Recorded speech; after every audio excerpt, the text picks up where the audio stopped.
You're right. Right, I thought before we go to the next chapter, we'll have a little recap. So, we've got Chloe, who lives with Mum and Dad. Mum and Dad's running, not getting on too well. Mum is running for the local MP. Chloe has befriended Mr. Stink. Mr. Stink is a homeless guy, and he now lives in a shed in the bottom of their garden. I think that's it. I think that's up to date.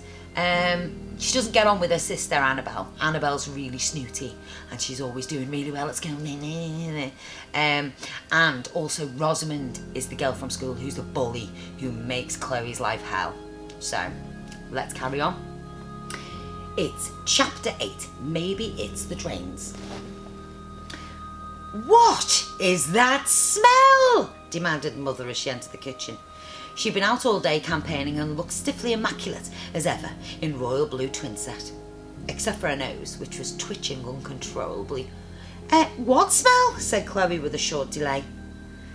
You must be able to smell it too, Chloe. That smell of, well, I'm not going to say what it reminds me of, but that would be impolite and be unbecoming of a woman of my class. But it's a bad smell. She breathed in and the smell seemed to take her by surprise all over again. Oh, goodness, that is a bad, bad smell. Like a malevolent cloud of darkest brown, the smell had seeped through the timber of the shed, no doubt peeling off the creosote as it travelled. Then it crept its way across the lawn before opening the cat flap and starting its aggressive occupation of the kitchen. Have you ever wondered what a bad smell looks like? Ooh, oh, it's nasty. Maybe it's the drains, said Chloe. Yes, it must be the drains leaking again. Even more reason why I need to be elected as the local MP. Now, I have a journalist from the Times coming to interview me at breakfast tomorrow, so you must be on your best behaviour. I want him to see what normal, nice family we are. Normal, thought Chloe. Voters like to see that one has a happy home life. I just pray that his foul stench will be gone by then. Yes, said Chloe. I'm sure it will, Mother. Was Father ever in a rock band? Mother stared. What on earth are you talking about now, young lady? Wherever would you get such a ridiculous idea? Chloe swallowed. It's just that I saw a picture of this band called the Serpents of Doom, and one of them really, really looked a lot like... Mother went pale. Preposterous! I don't know what's got into you. She fiddled with her bouffant almost as if she was nervous. Your father in a rock band, of all things. First that exercise book full of outrageous stories, and now this. But no buts, young lady. Honestly, I don't know what to do with you anymore. Mother looked really furious now. Chloe couldn't understand what she'd done wrong. Pardon me for asking, she sulked. That's it, said Mother. Go to bed right now. It's only 6:20, said Chloe. I do not care. Bed! Chloe found it really hard to sleep. Not only because she'd been sent to bed so ridiculously early, but also, more importantly, because she'd moved a tramp into the shed. She noticed the light of the torch bouncing off her bedroom window and looked at her alarm clock. It was 2:11 a.m. What on earth did he want at this time of night? Mr. Stink had made the shed quite homely. He'd fashioned a bed out of some piles of old newspapers. An old piece of tarpaulin was his duvet, with a grow bag for a pillow. It looked almost comfy. An old hose pipe had been arranged in the shape of a dog basket for Duchess, and a plant full of water sat beside him for a bowl.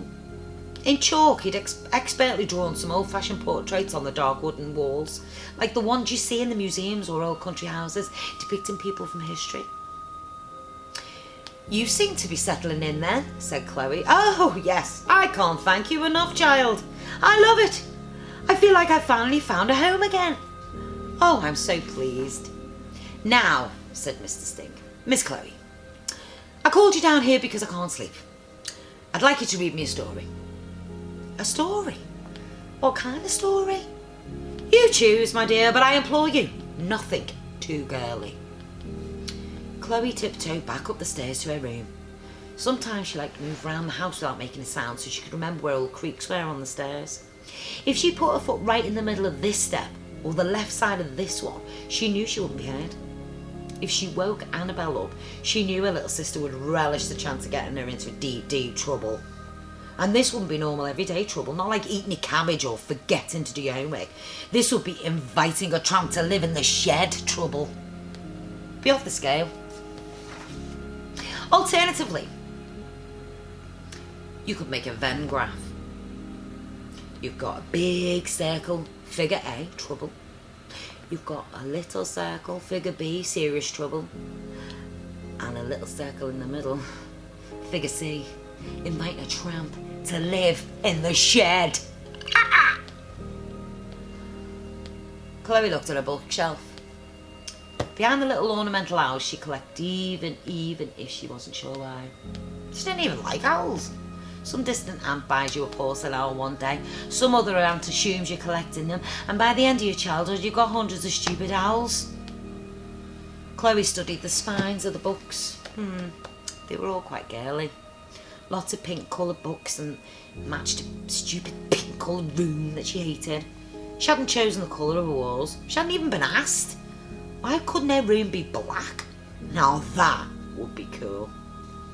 Her mother only bought her books about ponies and princesses and ballet schools and brainless beach blonde teenagers in America whose only worry was what they were wearing to prom. Chloe wasn't the least bit interested in any of them. She was pretty sure Mr. Stink wouldn't be either. The one story she'd written had been torn to shreds by her mother, and this wasn't going to be easy. Chloe tiptoed back down the stairs and shut the kitchen door behind her incredibly slowly so it wouldn't make a noise, and then knocked gently on the shed door. "Who is it?" came a suspicious voice. "It's me, Chloe, of course." "I was fast asleep. What do you want?" "You asked me to read you a story."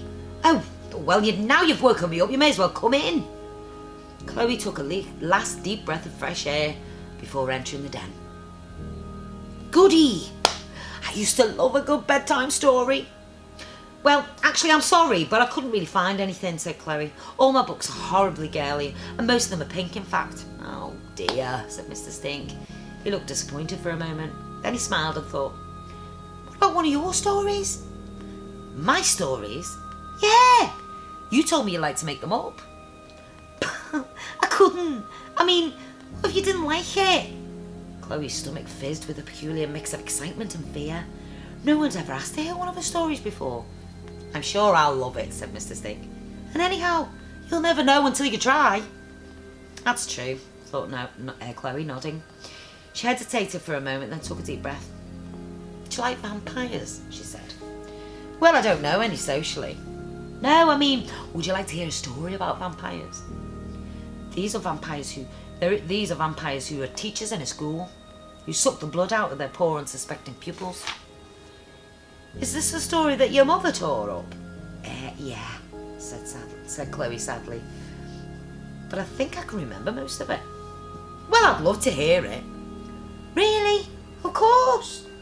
"All right. Can you pass me that torch?" Mr. Stink passed her the torch and she turned it on and put her under the face to make it look scary. "Once upon a time," she said. "Yes?" "Once upon a time." "No, I can't do it. I'm sorry." Chloe hated reading out loud in class. She was so shy, she even tried and hide under her desk to avoid it. This was even more terrifying. These were her words. It was so much more private and personal. She suddenly felt like she wasn't ready to share it with anyone. "Please, Miss Chloe," said Mr. Stink. "I really want to hear your story. It sounds top banana. Now, you were saying, once upon a time." She took a deep breath. "Once upon a time, there was a little girl named Lily who hated going to school. It wasn't because the lessons were hard, it was because all her teachers were vampires." "Wonderful opening!" Chloe smiled and continued. "Soon, she was kind of getting into it and putting on voices and everything. Lily, her best friend Justin, who was bitten by the music teacher in a piano lesson, then became bloodsucker too. And Mrs. Merck, the evil headmistress, who was in fact Empress of Vampires. The tale unravelled all night. Chloe finished the story just before dawn as Lily finally drove her hockey stick through the headmistress's heart. Ah! And Mrs. Meg's blood spurted out all over like newly struck oil, redecorating the sports hall and a dark shade of crimson. The end. Chloe turned off the torch, her voice hoarse and her eyes barely still open.